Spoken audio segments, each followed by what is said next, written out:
السلام علیکم ورحمۃ اللہ وبرکاتہ۔ وعلیکم السلام ورحمۃ اللہ وبرکاتہ۔ نحمده ونصلی علی رسولہ الکریم، اما بعد فاعوذ باللہ من الشیطان الرجیم، بسم اللہ الرحمن الرحیم، رب اشرح لی صدری ویسر لی امری۔ اسائنمنٹ کا کیا کیا کی کیا مشکل پیش آئی؟ ہاں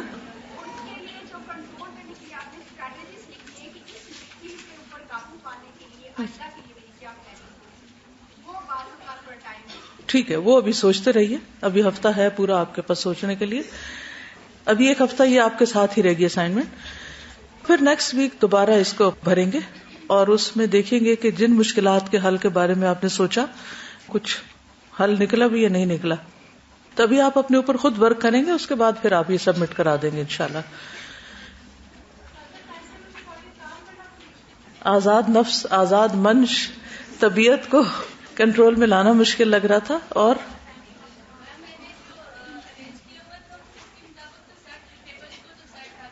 یہ کہتے ہیں کہ وہ بکس وغیرہ ڈھونڈنے میں وقت لگ گیا کیونکہ وہ چیزیں اس طرح تیار نہیں تھیں جس کے مطابق ٹائم ٹیبل بنایا ہوا تھا۔ یہ ایک بہت بڑا مسئلہ ہوتا ہے کہ ہم بڑی بڑی تمنائیں، آرزویں، خواہشات رکھتے ہیں زندگی میں کہ ہم یہ بھی کر لیں یہ بھی کر لیں، لیکن ان کے کرنے کے لیے جو ضروری لوازمات ہیں وہ ہم نے تیار نہیں کیے ہوتے، لہذا وہ کام زندگی بھر نہیں ہو پاتے، خواہ آپ کی کتنی بڑی تمنا کیوں نہ ہو، اور وہ جب تک ہم کریں نا تو لوازمات بھی سامنے نہیں آتے۔ مثلاً اگر آپ کا دل چاہ رہا ہے کچھ پکانے کو اور آپ نے تیاری نہیں کی ہوئی، انگریڈینٹس جو بھی اس کے ہیں ان کو منگایا ہی نہیں، رکھا ہی نہیں، تو کیسے کام ہوگا؟ نہیں ہو سکتا۔ اور یہ کہتے ہیں کہ وہ نیند کو کنٹرول نہیں کر پائیں تو اس کے اسباب دیکھیے کہ کیا وجہ تھی، کیا میرے پاس الارم نہیں ہے، یعنی وجہ کیا تھی، کیونکہ جب تک آپ وجہ نہیں ڈائگنوز کریں گے اس وقت تک پھر حل نہیں پتا چلے گا۔ تو اپنی وجوہات خود جانیے اور پھر اس کے بعد ان کو کنٹرول کرنے کے طریقے آپس میں بھی ڈسکس کیجیے، جو لوگ کر پائے ان سے پوچھیے انہوں نے کیسے کیا۔ جی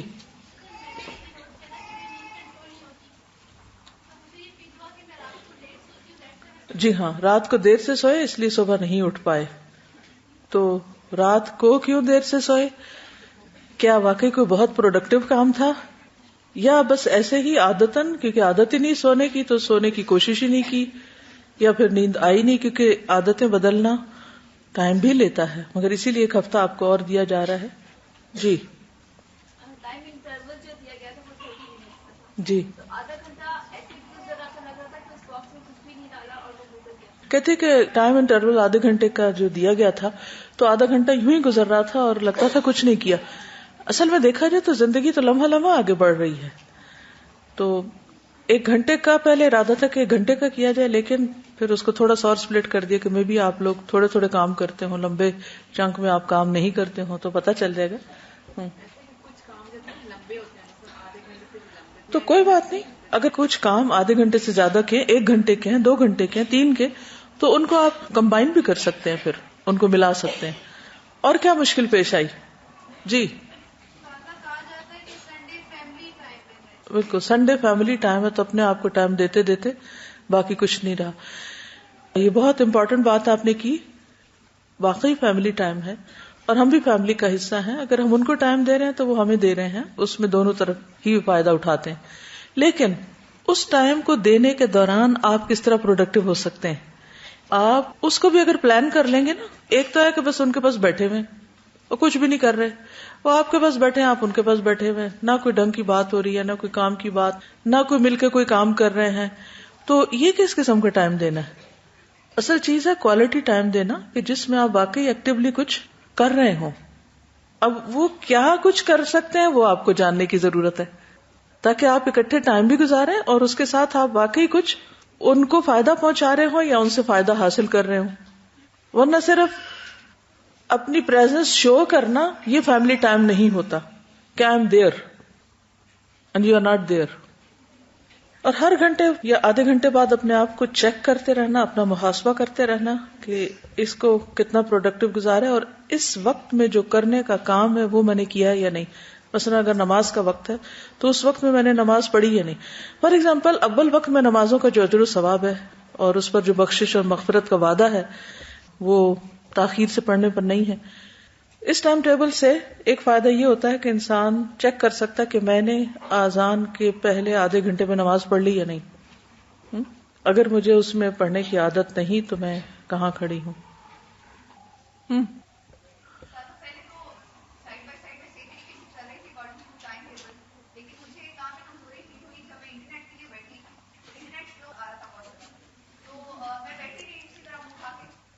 وہاں اٹھ جانا چاہیے تھا. آلٹرنیٹ بھی رکھنے ہوں گے کہ اگر ایک وقت میں ایک چیز آپ نے طے کی اور اس وقت میں وہ نہیں ہو رہی تو پھر اور کون سا کام کر لے کہ جس پہ وقت ضائع نہ ہو. ایک اور بات یہ کہ بیسیکلی یہ شیٹ آپ کو محاسبے کے لیے دی گئی تھی. It was not like a time table. Time table تو اس کے اوپر بیس کر کے آپ اپنا بنائیں گے. اٹ واز اے محاسبہ کہ ہم ہر آدھے گھنٹے میں کیا کر رہے تھے, کیا وہ واقعی پروڈکٹیو تھا بھی کہ نہیں. اپنی روٹین کا جائزہ لینے کے لیے, اپنے آپ کو دیکھنے کے لیے کہ میں کہاں کھڑا ہوں. انشاءاللہ کچھ چیزیں آپ جب پڑھ لیں گے تو میں آپ کو ایک کوسچنر دوں گی کہ جس میں آپ اپنے آپ کو ڈیفائن کر پائیں گے کہ آپ مقربون میں سے ہیں یا عام صالحین میں سے ہیں یا پھر اس سے نیچے کے درجے میں ہیں. ٹھیک ہے, کیونکہ مقربین کے کام کون کون سے ہوتے ہیں, صالحین کیا کیا کرتے ہیں, اور جو کام مقربین اور صالحین کے کرنے کے کام ہے اور آپ نہیں کر رہے تو کسی صورت آپ ان دو کیٹیگریز میں ہیں ہی نہیں. پھر کیا اس کا جائزہ آج اس دنیا میں لینا ضروری ہے کہ نہیں ہے نا, کہیں کہ ہم کسی خوش فہمی میں نہ ہوں.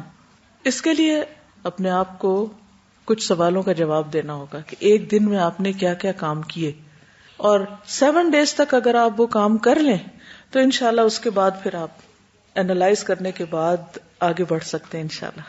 ٹھیک ہے, چلیے پیچھے ہم نے کچھ فوائد صدقے کے, کچھ روزے کے, کچھ دیگر عبادات کے پڑھے تھے. جب کوئی اچھی چیز سامنے آتی تو دل چاہتا ہے آپ کے ساتھ بھی شیئر کروں تاکہ ہم جو چیزیں پڑھ کے ابھی تک عمل نہیں کر رہے وہ عمل کرنے لگ جائیں. مجھے امید ہے نماز تو کچھ نہ کچھ امپروو ہوئی ہی ہوگی. آج صدقے کے بارے میں کچھ پڑھتے ہیں, دیکھتے ہیں ہم کیا کر سکتے ہیں.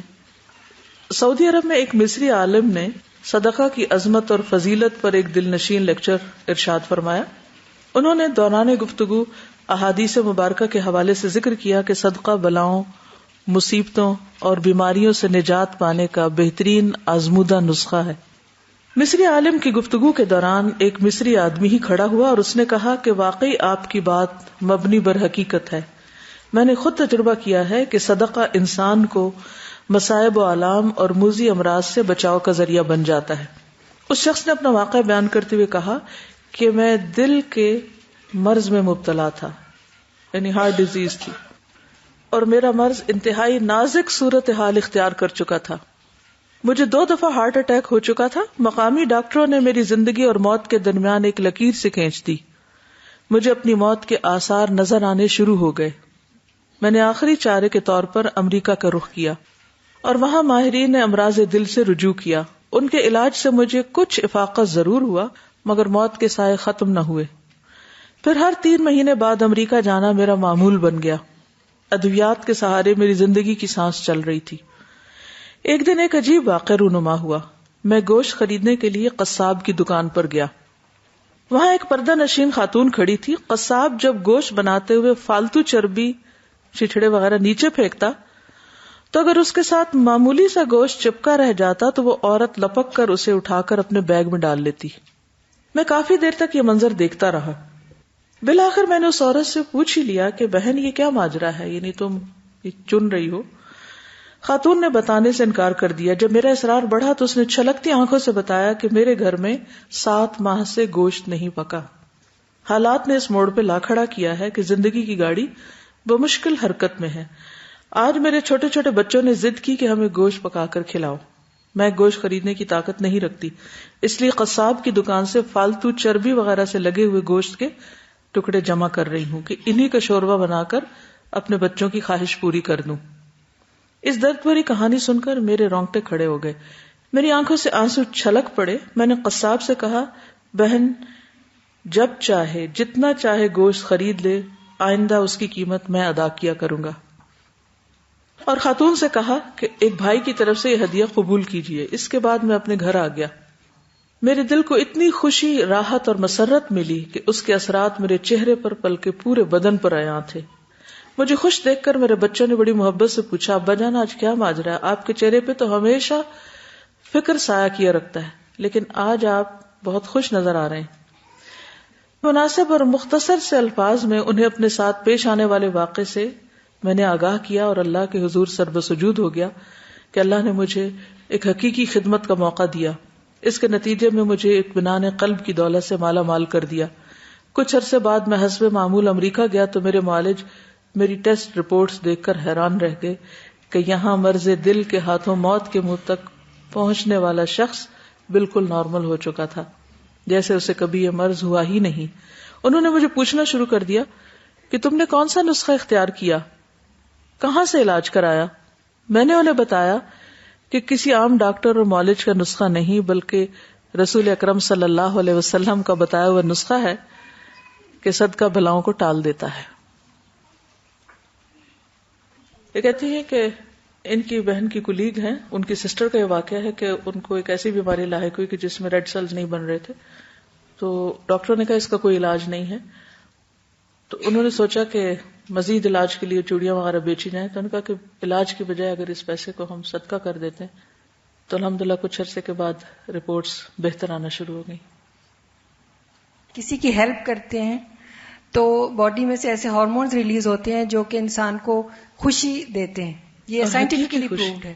اور جب انسان کے اندر خوشی ہوتی ہے تو وہ چیز اس کے باڈی کے بیلنس کو اور بیماری کو بھگانے میں بہت زیادہ کردار ادا کرتی ہے. اپنے آپ سے پوچھے میں نے کب لاسٹ ٹائم صدقہ کیا ہے.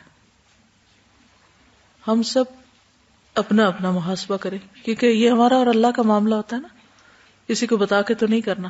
جی. تو میں گاڑی میں بیٹھنے لگی تو ایک دم سے میری بیٹی کہتی ہے ماما وہ دیکھیں بابا جی آ رہے ہیں، مجھے صدقے کے پیسے دینا. تو میں نے اسے پیسے دیے اور اسے صدقہ کیا. اور ٹیکسلا کے قریب ایک جگہ آتی ہے جہاں دو پہاڑیاں آپس میں ملتی ہیں نا، مارگلا. تو وہاں پہ ایک ٹرک آ رہا تھا، اس نے مطلب ہماری گاڑی کو اتنا زیادہ وہ کیا کہ مطلب ہمیں یہی تھا کہ اب نہیں ہم بچیں گے. اور 3 دفعہ اس طرح سے ہوا. اور جب میں وہاں پہ درس کے لیے بیٹھی چیئر پہ تو میرے منہ سے لفظ ہی نہیں نکل رہے تھے کہ میں ڈر گئی تھی اندر سے کہ میں نے موت کو اتنے قریب سے دیکھا. اور یہ الحمدللہ میری بیٹی ابھی 3 سال کی ہے تو اس کو میں نے عادت ڈالی تھی. مطلب ہاں جی، اگر ہم کسی کو چیز سکھائیں تو وہ بچے بھی آپ کو بتا یاد دہانی کراتے. بالکل، یعنی اگر آپ بچوں کو سکھاتے ہیں تو خود آپ بھولنے لگے تو وہ فوراً آپ کو یاد کرا دیتے ہیں. یعنی اگر کوئی بیمار ہوتا ہے تو گوشت کا اسپیشل لوگ صدقہ کرتے ہیں. اور کھانے کی کسی بھی چیز کا کیا جا سکتا ہے، اس میں کوئی اسپیسیفک نہیں کہ اس کی گردن ہو یا کوئی اور ہو یا بکرا ہی ہو. اگر کوئی مرغی دینے کی طاقت رکھتا ہے تو مرغی دے دے. اور اس طرح میرے ساتھ ہوا بھی ہے، میرے بھی ہسبینڈ بیمار ہوئے تھے اور وہ بالکل ٹھیک نہیں ہو رہے تھے، اور جب میں نے گوشت کا صدقہ کیا تو اسی رات وہ کافی بہتری ہوئی. اسپیشلی گوشت کا کھانے کا بیسیکلی وَيُطْعِمُونَ الطَّعَامَ عَلَىٰ حُبِّهِ مِسْكِينًا وَيَتِيمًا وَأَسِيرًا.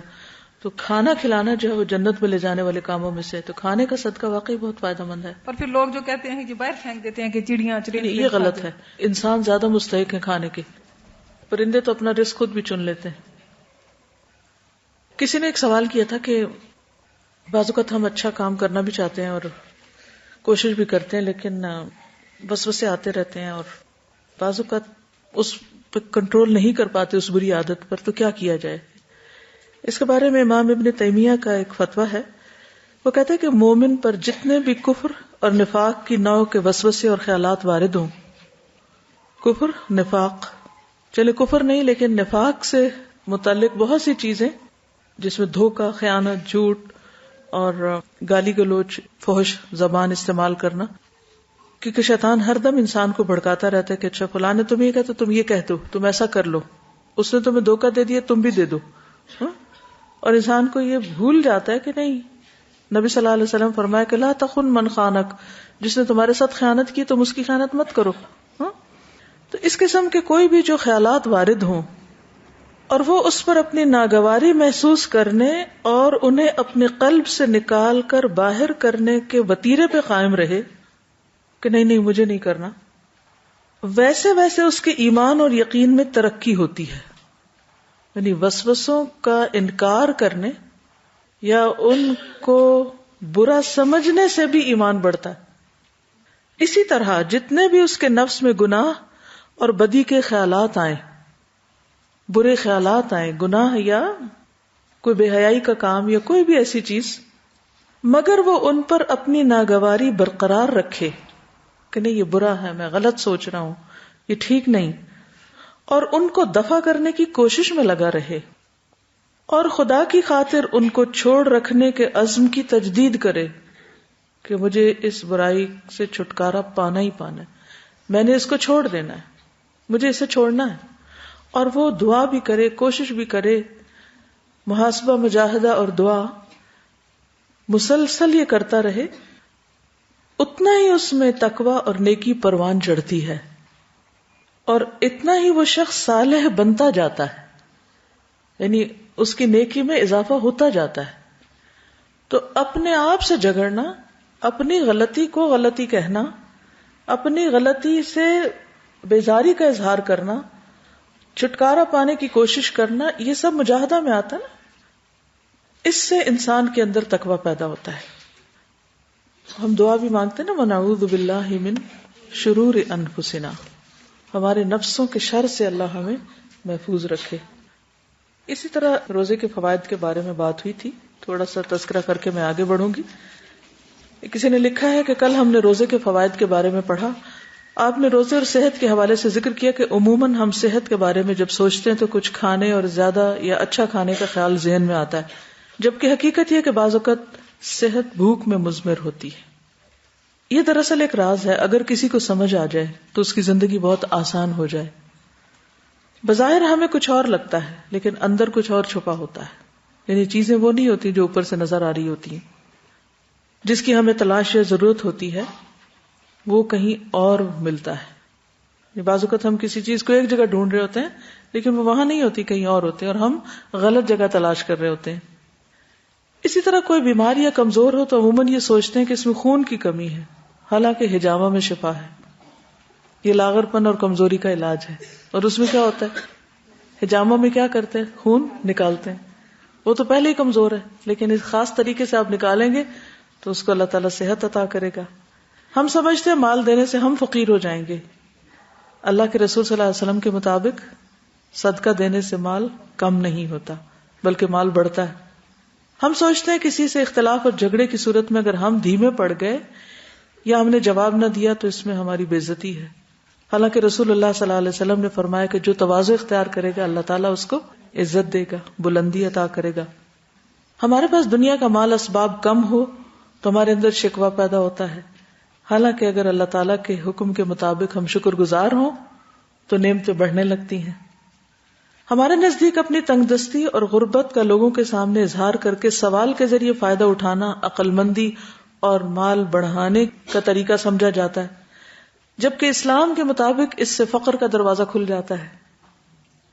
اسی طرح کی بھی بہت سی اور باتیں ہیں، اگر ہمیں سمجھ آ جائے تو ہم خوشی خوشی ان کی ظاہری حیت کو قبول کر لیں اور ان کے اندر چھپے خزانوں سے دنیا اور آخرت میں لطف اندوز ہوں۔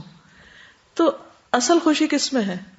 اللہ اور اس کے رسول صلی اللہ علیہ وسلم کی اطاعت کرنے میں، خواہ وہ چیز ہمارے من، خواہش، مرضی کے خلاف کیوں نہ ہو۔ بہت سے لوگوں کو یہ پتا ہوتا ہے کہ یہ کام حرام ہے، یہ غلط ہے، یہ نہیں کرنا چاہیے، اس کے باوجود وہ اپنے نفس کے ہاتھوں مجبور ہوتے ہیں اور وہ غلط کرتے چلے جاتے ہیں، جس کے نتیجے میں وہ بہت بڑی خیر سے بعض اوقات محروم ہو جاتے ہیں۔ ایسی خواہشات پہ کیسے قابو پایا جا سکتا ہے جن کے بارے میں ہم جانتے ہیں کہ یہ غلط ہے، یا ضمیر ہمیں جھنجھوڑتا بھی کہ ٹھیک نہیں؟ تو کیا کرنا چاہیے ہمیں؟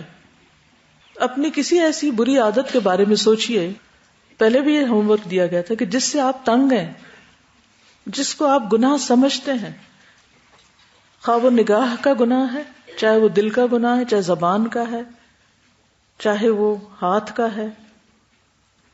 جیسے بعض لوگوں کو چھوٹی چھوٹی چیزیں چرانے کی عادت ہوتی، چھوٹی سی چیز میں خیانت کی عادت ہوتی، جیسے اس دن بھی حدیث میں پڑھا تھا نا کہ 5 لوگ آگ والوں میں سے ہیں، ان میں سے ایک وہ جو چھوٹی سی ضرورت پیش آنے پر خیانت شروع کر دیتا ہے، یعنی دوسروں کی چیزیں استعمال کر کے کام نکالتا ہے۔ مثلا آپ اکٹھے رہتے ہیں، آپ کو پتا ہے کہ یہ مثلا ہاسٹل میں، مجھے نہیں معلوم سسٹم کیا ہے، لیکن اگر 10 لوگوں نے اپنا واشنگ لیکوڈ یا سرف وغیرہ ایک جگہ رکھا ہوا ہے اور آپ کو اچھی طرح پتا ہے کہ یہ آپ کا ڈبہ نہیں کسی اور کا، لیکن آپ کہتے چلو آج میں چپکے سے کسی اور کا ڈال لوں تاکہ میرا بچ جائے، اور آپ اس کو اسمارٹنیس سمجھتے ہیں، اور آپ کو پتا ہے کہ آپ حرام کام کر رہے ہیں، آپ چوری کر رہے ہیں، اور اگر یہ چوری ثابت ہو جائے تو اور اسلامی قانون موجود ہو تو ہاتھ بھی کاٹا جا سکتا ہے، اور آخرت میں پکڑ ہے اس گناہ پر، جس کی دنیا میں پکڑ لکھ دی گئی اور آخرت میں بھی ہے، پھر بھی آپ اپنا ہاتھ نہیں روک پاتے،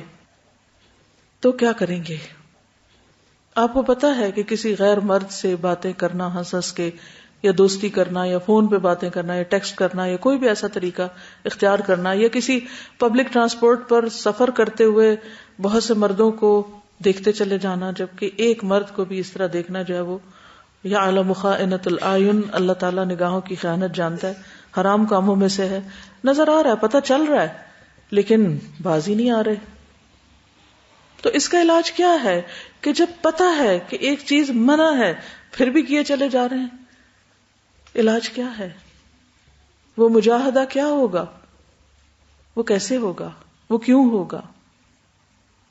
استاذہ، وہ جو کسی چیز کے نقصانات کو یاد رکھنے والی بات ہے نا، تو مجھے اس چیز نے بہت زیادہ فائدہ دیا کہ کوئی بھی ایسی چیز جس کا مجھے تھا کہ یہ صحیح نہیں ہے، جیسے آپ نگاہوں کی بات کریں تو اس میں جو وہ حدیث ہے کہ اللہ تعالیٰ عبادت میں لذت دے دیتا ہے جو اپنے نگاہوں کی حفاظت کرتا ہے، تو اس طرح کی چیزوں سے جو ہے نا بہت فائدہ ہوتا ہے کہ اس کو یہ بھی ہیلپ دیتا ہے۔ لیکن پھر اگر کوئی انسان اللہ کی خاطر کسی ایسی چیز کو جس پر اس کا بہت ہی دل چاہ رہا ہو چھوڑ دیتا ہے تو اللہ تعالیٰ اس کو اس سے بہتر حلال میں وہ چیز عطا کر دیتا ہے۔ بہت سی نعمتیں انسان سے صرف اس لیے چھوٹی رہتی ہیں کیونکہ وہ گناہوں کا ارتکاب کیے چلے جا رہا ہے۔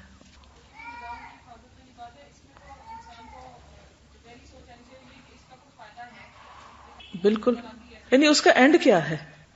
مثلا نگاہوں کی خیانت ہے، اینڈ کیا ہے؟ نتیجہ کیا نکلے گا؟ آخر کہاں جا کے تان ٹوٹے گی؟ انجام کیا ہے؟ کتنا بھیانک، اور اس کو بچانے کے فائدے کتنے ہیں؟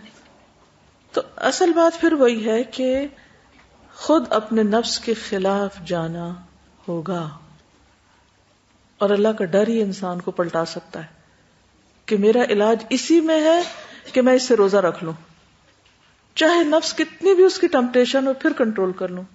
اس کو کہتے ہیں نوئنگ ڈوئنگ گیپ، یعنی you know what you are supposed to do but when it comes to action, عمل تو اس وقت نہیں ہوتا، یا انسان کو معلوم ہوتا ہے کہ مجھے یہ کام نہیں کرنا مگر پھر بھی وہ کرتا ہے، تو علم میں ہے مگر عمل میں نہیں ہے۔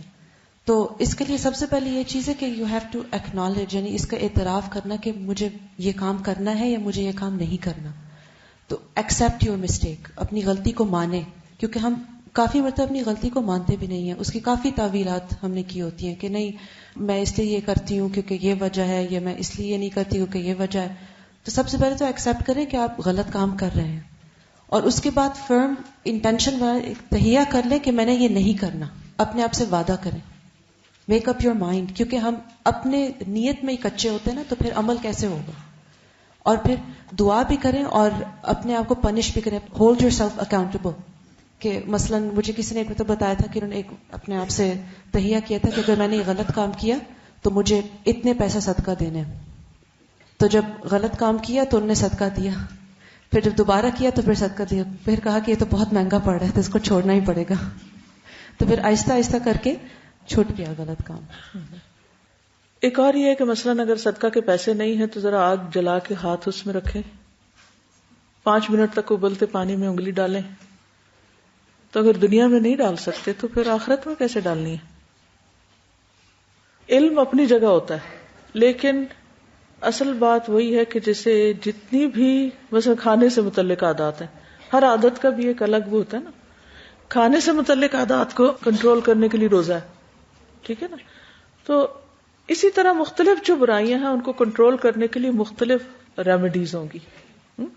جیسے روزہ رکھ کے ہم کچھ نہیں کھا سکتے، تو اسی طرح ہم کسی بھی ایسی چیز پر اس طرح سٹاپ کر سکتے ہیں، میرا روزہ ہے، اس سے روزے کی حد تک اس کو اپنے اوپر حرام کریں گے تو تبھی، کیونکہ روزے میں تو ایک قطرہ بھی نہیں اندر لے جا سکتے۔ جی آپ کچھ کہہ رہی؟ جی السلام علیکم۔ جو پنشمنٹ کا پوائنٹ ہے جس کی وجہ سے ہم لوگوں کو قرآن میں بار بار جہنم کے بارے میں بتایا جاتا ہے تاکہ ہم باز آ جائیں اس چیز سے، تو جب ہم پریکٹیکلی اس کو ایکسپیرینس کرتے ہیں تو ہم لوگ اس سے رک جاتے ہیں اس چیز سے، چاہے ہمیں پتا ہوتا ہے کہ ہمیں کیا چیز زیادہ پرابلم کرتی ہے اگر ہم کیا چیز نہیں دے سکتے. کچھ لوگوں کو صدقہ کرنے میں مشکل ہوتی ہے, کچھ لوگوں کو اپنی, جس طرح آپ نے آگ کی بات کی, اس میں جانا مشکل ہوتا ہے.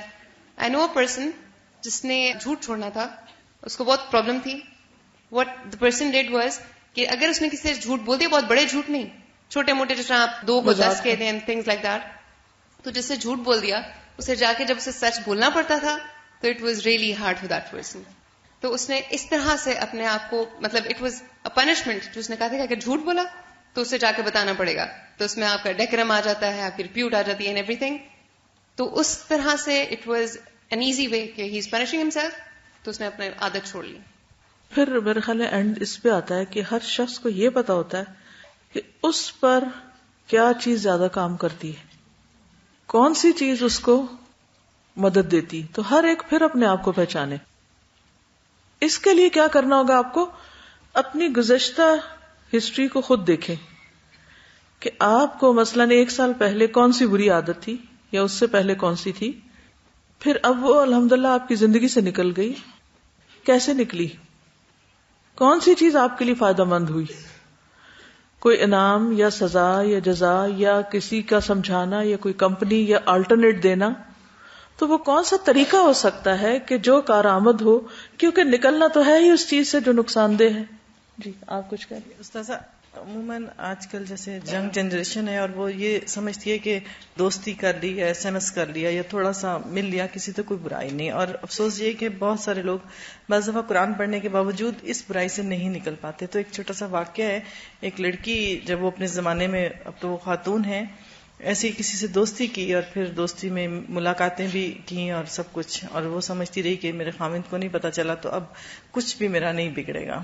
اللہ کا خوف تو ہمارے ذہن میں ہوتا نہیں, لیکن کم از کم اپنی دنیا کو. اب جب اس کی بیٹی ٹین ایجر ہو گئی ہے تو وہی لڑکا جو اس زمانے میں اس کے ساتھ دوستی تھی, وہ اس کو ہر وقت یہ تھریٹ کرتا ہے کہ اگر تم مجھے نہ ملی یا میرے پاس نہ آئی تو میں تمہاری بیٹی کو تمہاری ساری چیزیں دے دوں گا, تمہاری تصویریں بھی دوں گا. اب آپ سوچیں کہ جب بیٹی جوان ہو اور اس کو یہ پتا چلے کہ اس کی ماں یہ کر رہی تھی تو وہ کس قدر ذہنی اذیت کا شکار ہے.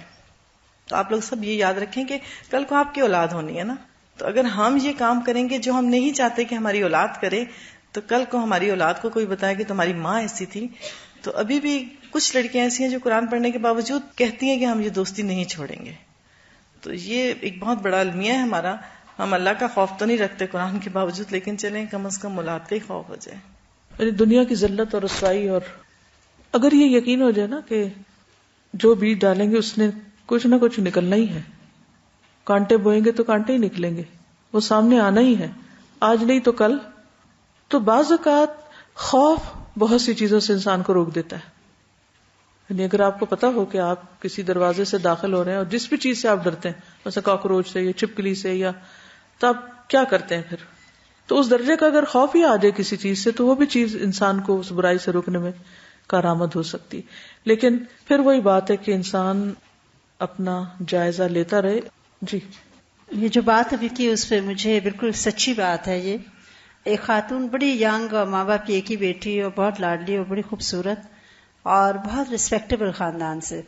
تو والدین بڑی اچھی جگہ اپنے ہم پلا لوگوں میں اپنے خاندان میں شادی کرنا چاہ رہے تھے, لیکن اتفاق سے ان کے گھر کے اوپر ذرا سا ہائٹ پہ ایک اور گھر تھا اور وہ بالکل دوسرے علاقے کی کوئی فیملی وہاں آ کے رہی, بول جی کلچر ہر چیز ڈفرینٹ, اور یہ ایک دوسرے کو کھڑکی میں سے دیکھتے ہوئے انوالو ہو گئے. جو پیرنٹس پہ بیتی وہ تو وہ بیچارے دونوں فوت ہو گئے, ان کو بہتر پتا ہوگا, اور بہت معزز لوگ تھے اور بڑا سب نے سمجھایا, لیکن یہ نہیں مانے. وہ رشتہ بھی ختم کیا اور خاندان کے آگے بھی نیچرلی انسان کی بڑی رسوائی ہوتی ہے. اور یہ بالکل اجنبی غیر اجٹ سے لوگ تھے. وہ بھی لوگ بڑے حیران ہو کہ اگر کرنا ہی تھا تو پھر ان لوگوں میں کیا. اس کی 5 بیٹیاں پیدا ہوئیں اور 4 بیٹیوں نے وہی کام کیا جو ماں نے کیا تھا. اور اب مجھے نہیں پتا, اللہ تعالیٰ ان کے ساتھ اچھا معاملہ کرے, لیکن وہ جسے کہتے ہیں نا دنیا مکافات عمل ہے, تو کچھ چیزوں کا نا انسان کو بدلہ اس دنیا میں بھی ملتا ہے. اس لیے واقعی اپنی ینگ ایج میں بہت کیئرفل رہنا چاہیے, کیونکہ ہسٹری ریپیٹس اٹ سیلف. جزاک اللہ خیر. اب دیکھیے کہ جب انسان کوشش کر کے نیکیوں کی طرف آتا ہے, وہ بھی ایک مجاہدہ ہوتا ہے نا, تو وہ چیز ہیلپ کرتی ہے نفس کو کنٹرول کرنے میں. ویسے صدقہ کرنا تکلیف دہ لگتا تو صدقہ کریں، روزہ رکھنا مشکل لگتا تو روزہ رکھیں. اور خصوصاً یہ جو ہر ماہ میں 3 روزے ہیں، یہ انسان کے سینے کی بہت سی برائیاں، سینے میں دل ہے اور دل کے اندر بہت سی خرابیاں ہیں، ان کو دور کرنے میں معاون ہے. نبی صلی اللہ علیہ وسلم خود بھی 13, 14, 15 کا روزہ رکھتے تھے اور حکم بھی دیتے. آپ صلی اللہ علیہ وسلم نے فرمایا کہ یہ روزے ایسے ہیں گویا سارے زمانے کے روزے، ہمیشہ روزے سے آپ. اس کے 2 معنی ہو سکتے، ایک تو ثواب کے اعتبار سے تو ہے ہی سارے زمانے کے روزے، اور ایک یہ ہے کہ روزہ تو ہر چیز میں ہی ہے نا، ہر برائی کا روزہ ہے. تو سارے زمانے کے روزے، یعنی ان روزوں کا شخصیت پر ایک ایسا اثر پڑے گا کہ اور بہت سی چیزوں سے، برائیوں سے انسان بچ جائے گا. ایک اور حدیث میں آتا ہے رسول اللہ صلی اللہ علیہ وسلم ہر ماہ کے 3 روشن ایام یعنی 13, 14 اور 15 میں روزہ رکھا کرتے تھے. ایک اور روایت میں ہے صوم شہر الصبر و3 ایام من کل شہر یذہبن وحر الصدر. صبر کے مہینے یعنی رمضان کے اور ہر مہینے کے 3 روزے رکھنا سینے کے کینے کو دور کر دیتا ہے. جو وحر کا لفظ ہے نا، یہ صرف کینہ نہیں ہے، سینے کے اندر جو کینے کی قسم کی اور خرابیاں ہیں ان سب کا علاج ہے، یعنی تزکیہ کا ذریعہ ہے بیسیکلی اگر آپ کہیں تو. ان حدیثوں کو جتنی بھی ہیں یہ سب صحیح احادیث، ان کو ایک پوسٹر کی شکل میں اکٹھا کر دیا گیا. آپ اپنے ریمائنڈر کے لیے اس کو لگا لیجئے کہیں، کیونکہ جب انسان اپنی کچھ بری عادتوں سے پریشان ہوتا ہے اور ان کا علاج چاہتا ہے اور وہ علاج اللہ اور اس کے رسول صلی اللہ علیہ وسلم کی اطاعت اور آپ صلی اللہ علیہ وسلم کے اسوہ حسنہ میں ہے، تو ویسے بھول جاتے ہیں. اگر سامنے کہیں لگا ہوا ہو، مثلا کچن میں ہی لگا ہوا ہو، یا آپ کی جو ویکلی روٹین انشاءاللہ آپ بنائیں گے، لکھیں گے، تو اس سے آپ دیکھیں گے کہ بہت ساری برائیوں سے نجات ہوگی. کیونکہ سیلف کنٹرول نہیں ہوتا نا، جب ہم کسی بھی برائی کھڈے میں بار بار جا گرتے ہیں تو اس کا مطلب ہمارے مسلز ویک ہیں اور ہم اپنے آپ کو سنبھال نہیں پا رہے اور پھر جا گرتے ہیں اس میں، پھر لڑک جاتے ہیں، پھر امبیلنس ہو جاتے ہیں. تو اس کے لیے اندر کو اسٹرانگ کرنا پڑے گا، اندر ول پار رکھنی پڑے گی، اور وہ اللہ کی مدد، اللہ کی توفیق سے آتی. اللہ کی مدد توفیق کس کے لیے آتی؟ جو اللہ کی اطاعت کرنے والا ہو. ان رحمت اللہ قریب من المحسنین. اللہ کی رحمت قریب ہوتی ہے کس سے؟ محسنوں سے. تو کیا ہم محسن ہیں؟ محسن کا مطلب صرف کسی کو دیکھ کے اسمائل کرنا نہیں ہے، وہ ہے ایک احسان، نیکی، صدقہ، لیکن یہ علاج جو بتائے گئے ہیں ان کی طرف توجہ کرنا بھی ضروری ہے. اور اس میں اگر اکیلے کرنا مشکل ہو تو اپنے ایسے دوستوں کا، ایسے رشتہ داروں کا، ایسے لوگوں کا ایک گروپ بنا لیجئے جو آپ کو یاد دہانی کرائیں. کیونکہ والعصر ان الانسان لفی خسر الا الذین آمنوا وعملوا الصالحات وتواصوا بالحق وتواصوا بالصبر. انسان نقصان سے بچ ہی نہیں سکتا جب تک کہ ایک دوسرے کو وتواصوا بالحق نہ کرے. تو یہ بھی اسی میں آتا ہے کہ ایک دوسرے کو یاد دہانی کرائیں. کیونکہ کچھ برائیاں ایسی ہوتی ہیں، کچھ خرابیاں ایسی ہوتی ہیں، کچھ برے کام ایسے ہوتے ہیں کہ جو اکیلے ہمارے ضمیر پہ بوجھ ہوتے ہیں، شیطان ان کو خوبصورت بناتا ہے، پھر ہم اپنے دوستوں کے ساتھ ڈسکس کرتے ہیں. ہمارے دوستوں کو پتا ہوتا ہے ہم کیا کیا خرابی کر رہے ہیں، ان کو ہمارے اندر کی بھی بہت سی برائیاں پتا ہوتی ہیں، لیکن وہ دوست ہی کیا کہ جو ہماری برائی ہمیں نہ بتائے. تو ایک دوسرے سے پوچھنے کی ایکسرسائز آپ کو کرائی گئی تھی، اور پھر وہ دوستی بھی قیامت کے دن دشمنی میں بدلے گی جس میں وتواصوا بالحق نہیں. تو وتواصوا بالحق ضروری ہے، ریمائنڈر ضروری ہے کہ دیکھو یہ نہیں کرنا. یا تو انسان پھر اس کا دوست رہے گا یا پھر دوستی چھٹ جائے گی. یہ ہو نہیں سکتا پھر کہ انسان ایک اچھا اور دوسرا برا اور پھر دوستی بھی باقی رہے. جی ریسرچ آرٹیکل پڑھا تھا روزے کے بارے میں کہ جب انسان مسلسل کھاتا پیتا رہتا ہے تو باڈی میں نا گروتھ ہارمونز ریلیز ہوتے ہیں جس کی وجہ سے کانسٹنٹلی باڈی گرو کر رہی ہوتی ہے. تو جب گرو کر رہی ہوتی ہے تو اس کا مطلب ہے کہ بچوں کے لیے تو وہ ٹھیک ہے مگر جوانوں کے لیے برا ہے، کیونکہ وہ ایج جلدی کریں گے، بڑھاپا جلدی آئے گا، ان کے لیے باڈی جلدی سے کمزور ہوگی. تو اس کے لیے کہتے ہیں کہ روزے رکھیں.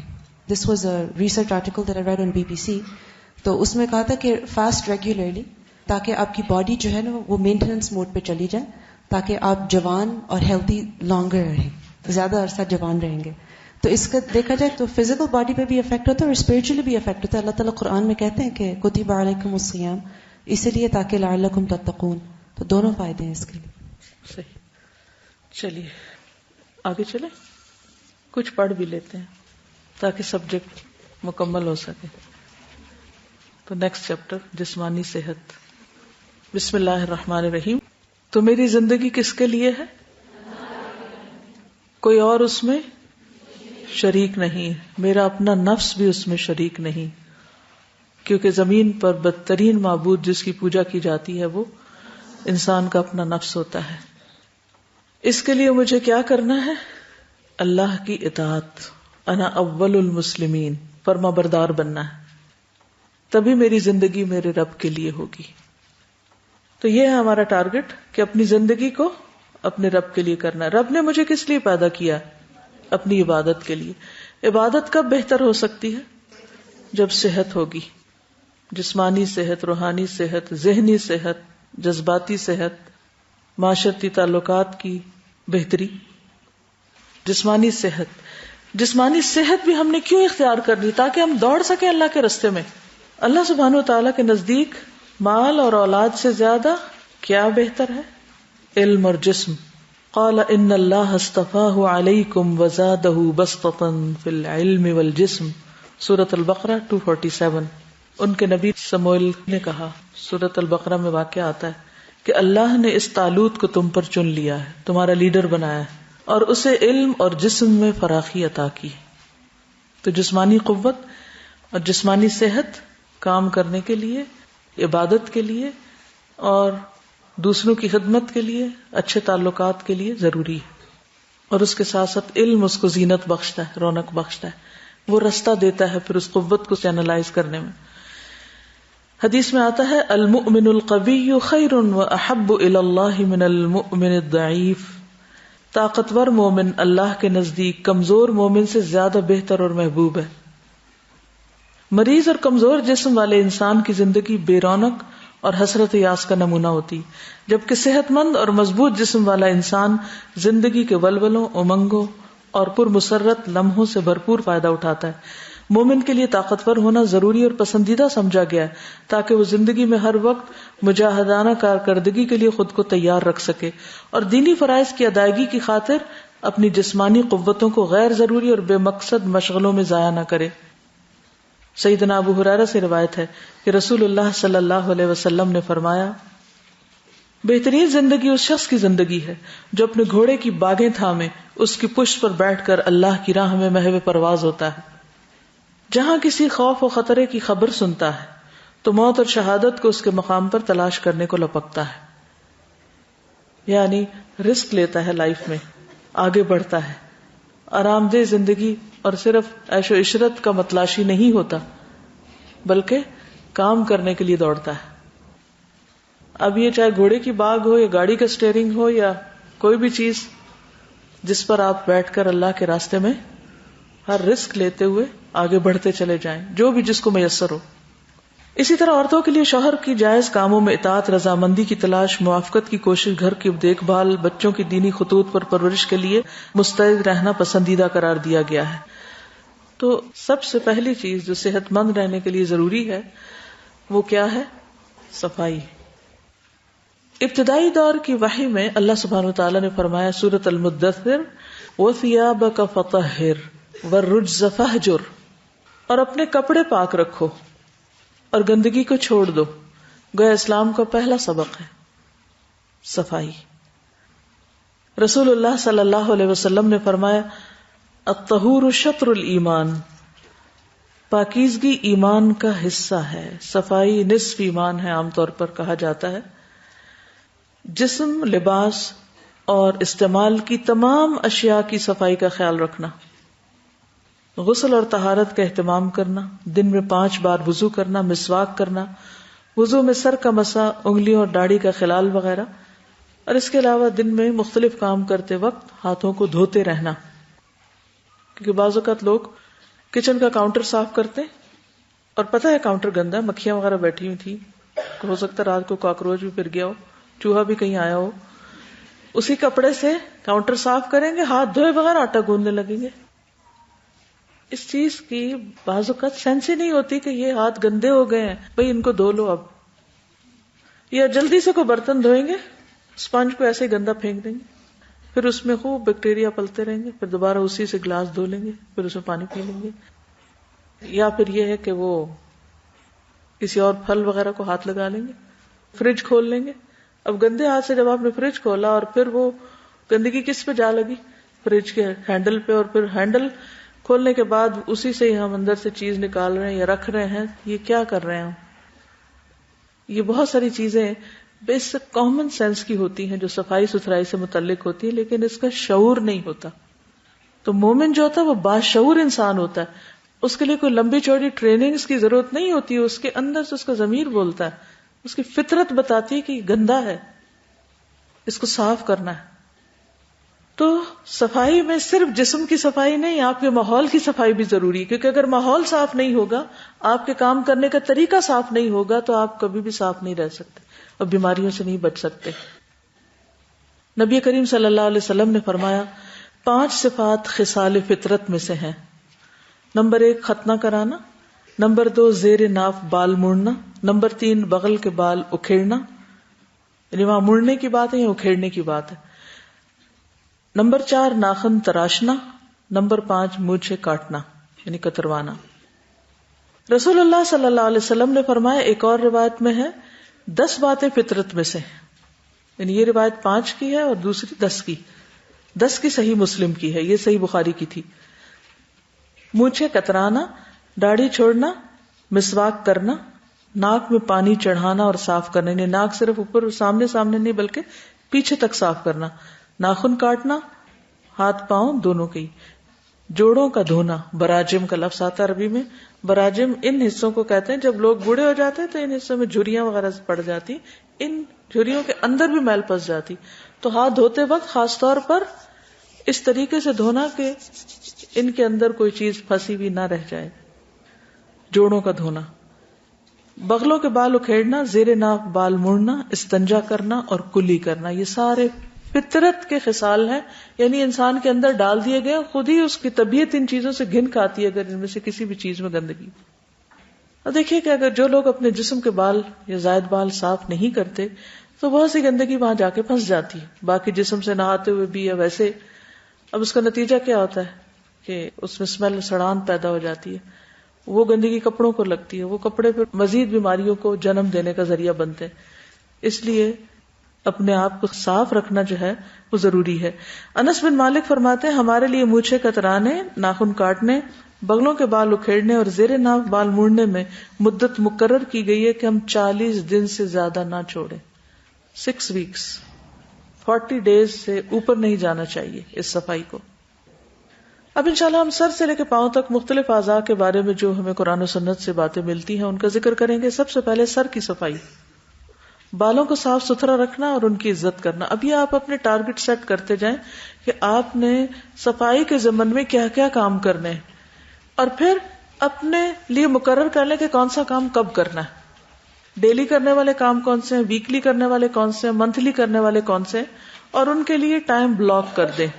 اپنے کیلنڈر کے اندر ٹائم بلاک کر دیں کہ فلاں کام فلاں دن فلاں ٹائم پر کرنا ہوگا. تو اس سے انشاءاللہ تعالیٰ پھر وہ مس نہیں کریں گے آپ.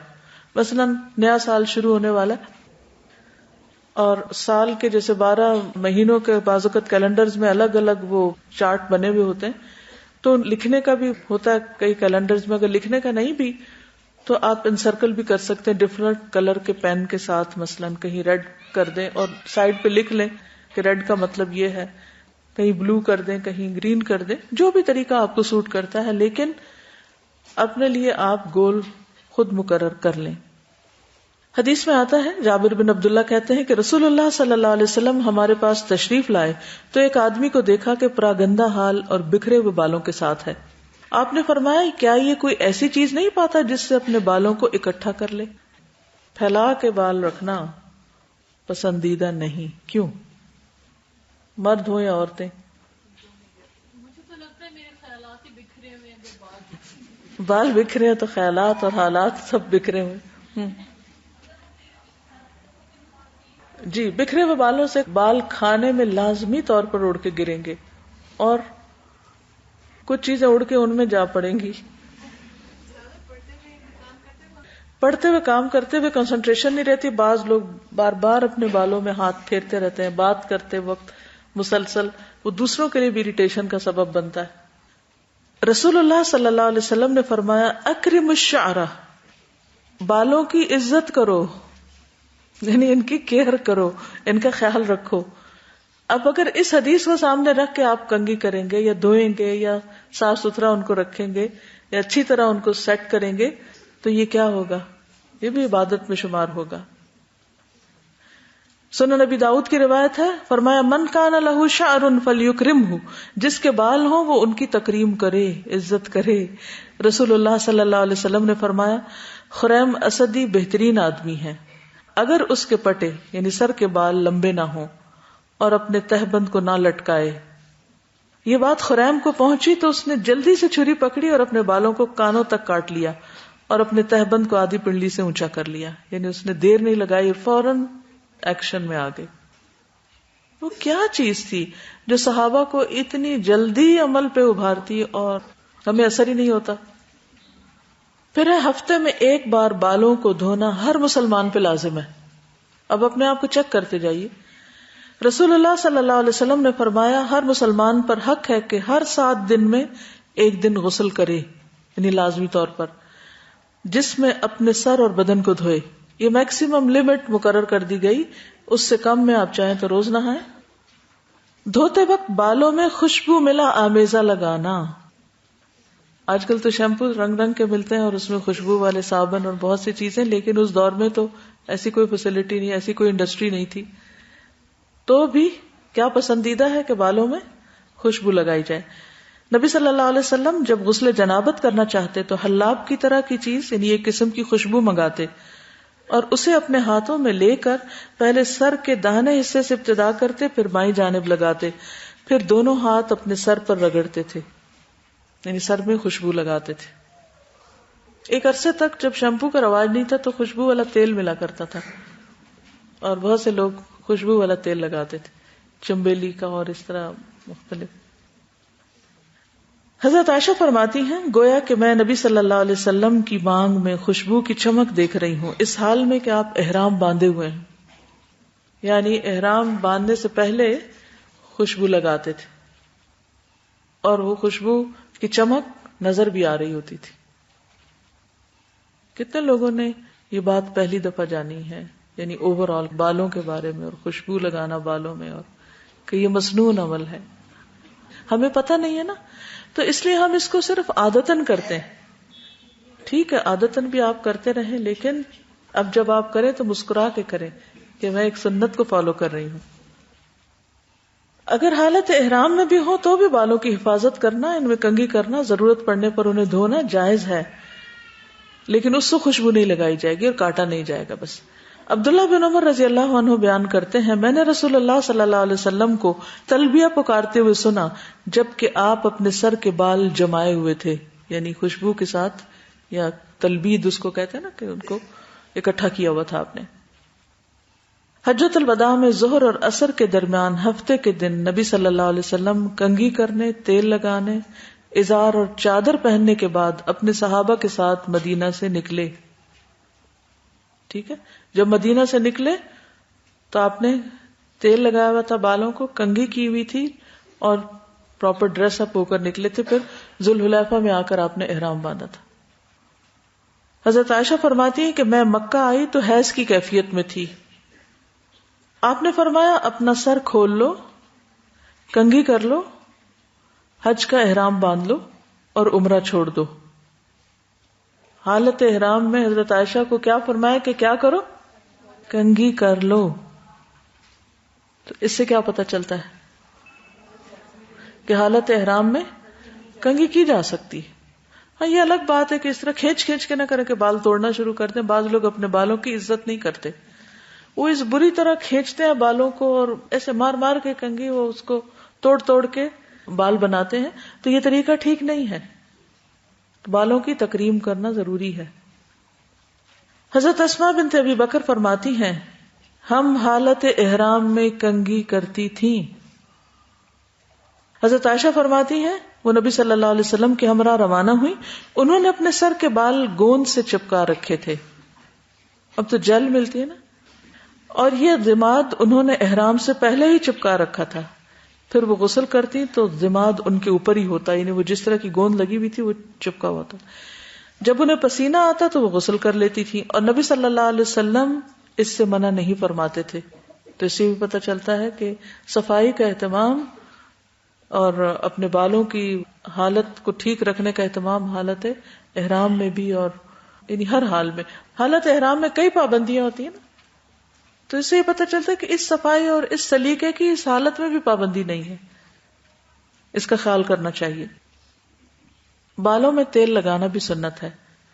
نبی صلی اللہ علیہ وسلم اپنے سر مبارک پر اکثر تیل لگاتے تھے اور پانی لگا کر اپنی داڑھی میں کنگھی کرتے. اب بعض لوگ سپرے کرتے ہیں نا بالوں میں پہلے, کیوں کرتے ہیں یہ؟ تاکہ کنگھی آسان ہو جائے, کیونکہ گیلے بالوں میں کنگھا آسان گزرتے, سوکھے ہوتے ہیں تو ٹوٹتے زیادہ ہیں. تو وہ اپنی داڑھی اس کو پہلے گیلا کر لیتے پھر اس کو کنگھی کرتے.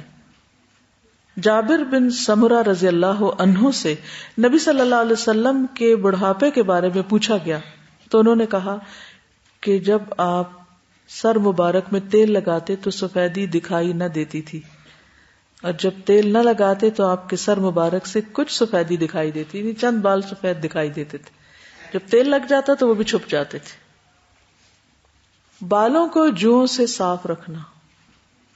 اپنے اور بچوں دونوں کی خبر لیجیے. رسول اللہ صلی اللہ علیہ وسلم کی عادت تھی کہ آپ ام حرام بنت ملحان کے پاس تشریف لے جاتے. ایک دن آپ ان کے پاس گئے, انہوں نے آپ کو کھانا کھلایا اور آپ کے سر میں جوئیں دیکھنے لگی, پھر آپ سو گئے. جو لوگ پبلک میں رہتے ہیں بعض اوقات دوسروں کی اڑ کے انہیں چڑھ جاتی ہیں, تو پھر انہیں صفائی رکھنی پڑتی ہے. نبی صلی اللہ علیہ وسلم نے حالت احرام میں بھی جوؤں کی وجہ سے سر منڈوانے کا حکم دیا. حضرت کعب بن عجرہ کہتے ہیں کہ حدیبیہ میں رسول اللہ صلی اللہ علیہ وسلم میرے پاس ٹھہرے, میرے سر سے جوئیں گر رہی تھیں. آپ نے فرمایا کیا تمہیں تمہاری جوئیں تکلیف دے رہی ہیں؟ میں نے کہا جی ہاں. فرمایا اپنا سر منڈالو. البتہ بالوں کو سنوارتے ہی رہنے سے منع کیا گیا. اس کا کیا مطلب ہے کہ ہر وقت آتے جاتے کنگھی کرتے رہنا یا ہاتھ پھیرتے رہنا اور سنوارتے رہنا اور شیشہ دیکھتے رہنا, یہ ناپسندیدہ ہے. ٹھیک ہے, کیا سیکھنے کی چیز سیکھی آپ نے اس سے, اور کیا کرنا ہے آپ نے؟ 3 کام اس میں سے لکھ لیجئے, پھر کل مجھے بتائیے کہ سر کے بالوں کے بارے میں اور سر کے بارے میں کیا کہا گیا ہے. بیک کامنگ کرتے ہیں, سراسر ظلم کرتے ہیں, کیونکہ اس میں اتنا بالوں کو الجھا دیتے ہیں کہ دوبارہ ان کو کھولنا ہی عذاب ہو جاتا ہے. دلہنوں کو تو خواہ اس عذاب میں مبتلا کیا جاتا ہے.